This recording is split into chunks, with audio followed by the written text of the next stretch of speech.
Hi boys and girls, for this week's project you'll want to gather some supplies. You will need a pencil, a piece of paper, some sort of ruler or straight edge, and then a mirror might be helpful as well. So to get started you need to draw the outline of your face shape. So that could be something as simple as a circle. Most likely it's at least more of an oval shape, but you can really study yourself in the mirror and look at the shape of your face. This picture is meant to show you some differences for some examples. It might be more of a heart shape or a triangle shape. That's up to you to look and see the difference of your face and begin by drawing that shape in the middle of your paper. So no matter what shape you choose, that shape will be symmetrical, meaning it's the same on both sides.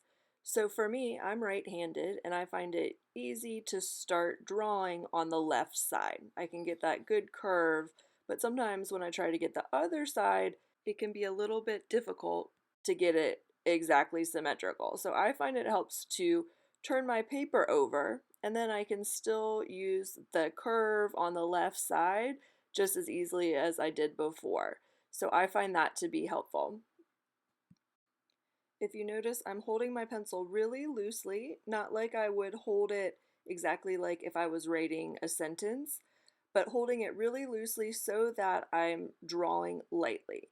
There's a good chance I won't get my face shape perfect on the first try, so if I draw lightly or sketch, it will be easier to erase any mistakes in the end. Once you're happy with your face shape, you can find your ruler or straight edge and lightly draw a line down the center of your face. You will erase this in the end, so this should be very light. Hopefully it shows up in the video. So you will draw a vertical straight line down the center of the face and also a horizontal straight line across the center of the face.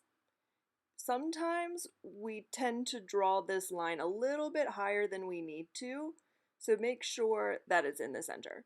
You can measure it if you want, or you can eyeball it like we say, but the goal is for it to be exactly like a T going through the center of your face. So now you need to draw your facial features. So we're starting on that first middle horizontal line, and this is where your eyes will go.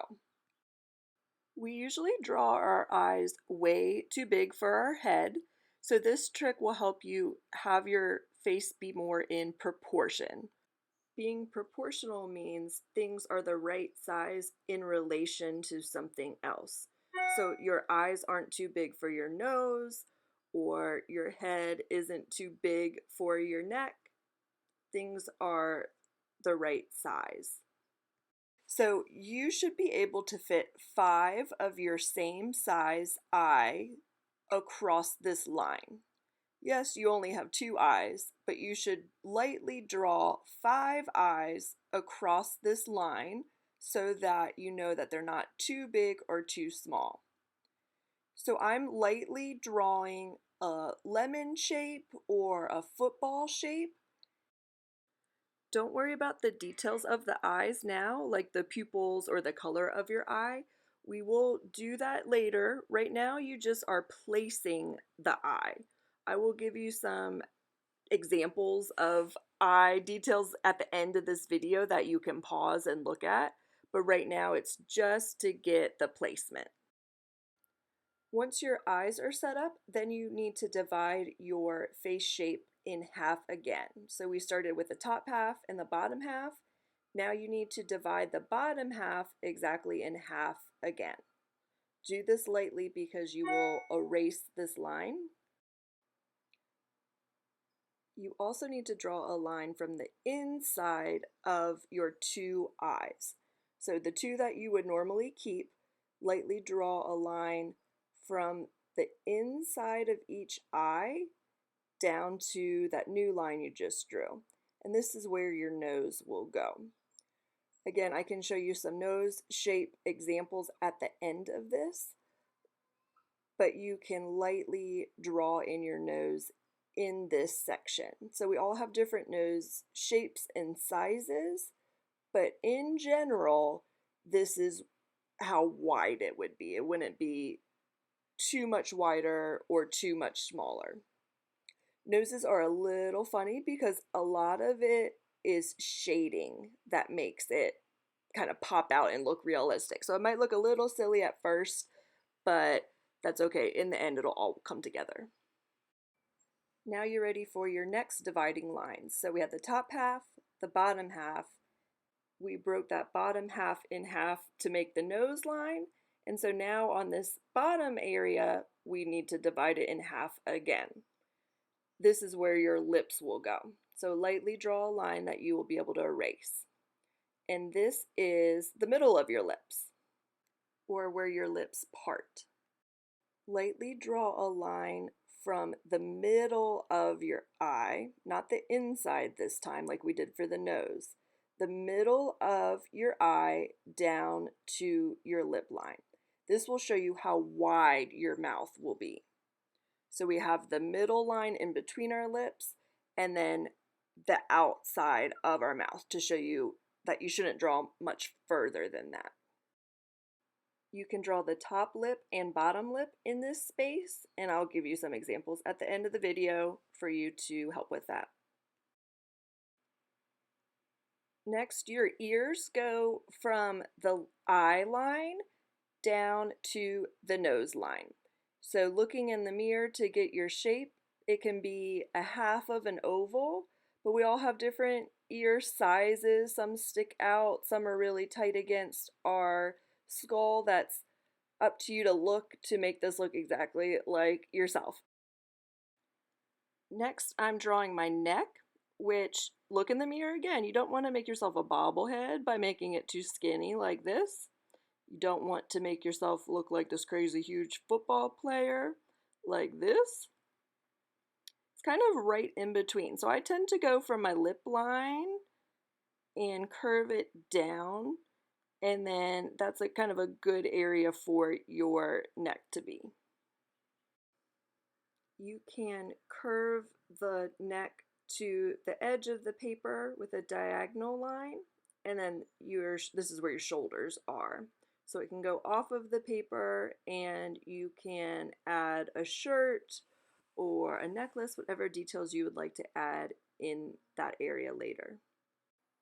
I went ahead and added a couple more details in my eyes so I don't look so strange, kind of like a ghost in the picture. You can do this at the end, but I want to erase those dividing lines so they don't get in the way. But in my football-shaped eye, I'm drawing a circle. This is the colored part of my eye. In that circle, I'll draw a smaller circle, and this will be my pupil, or the solid black part of your eye.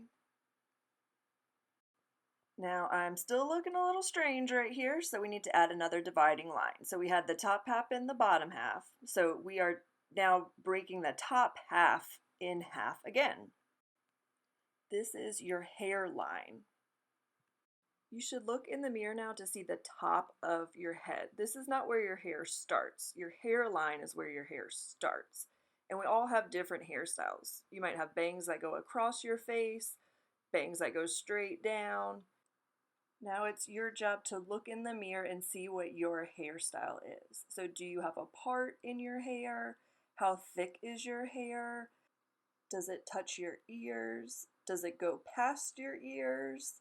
Is it curly? Does it come down to your chin or your shoulders? Look at things in relation to each other. So where is it next to your ears and your shoulders? Things like that.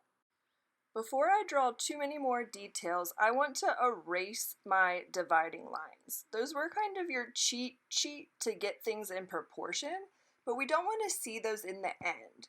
So before I get too much down, I'm taking time now to erase everything.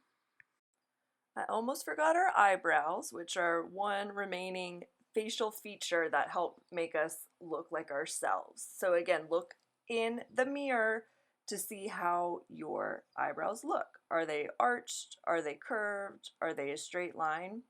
Usually they start from In general, they're about from the inside of your eye to the outside of your eye. So look at the mirror to see exactly what yours look like.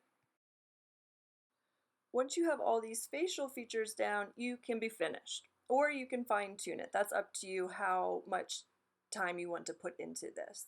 So I am looking at details in my eyes. I could add some shading. I could add color. I could draw more of my hair. That's up to you to decide where you want to take the rest of your self-portrait. Once you learn these rules of how to draw a face in proportion, you can use this on somebody else in your family. This was a self-portrait, so it's a picture of yourself, but you should try practicing drawing everybody else in your house, and the more you practice, the better you'll get. I hope you had fun learning how to draw a face in proportion. At the end of this, I'll have some images that you can pause if you want to learn how to draw those facial features a little bit better or get some more practice. But have fun. I can't wait to see your faces in real life again, as well as your self-portrait drawings.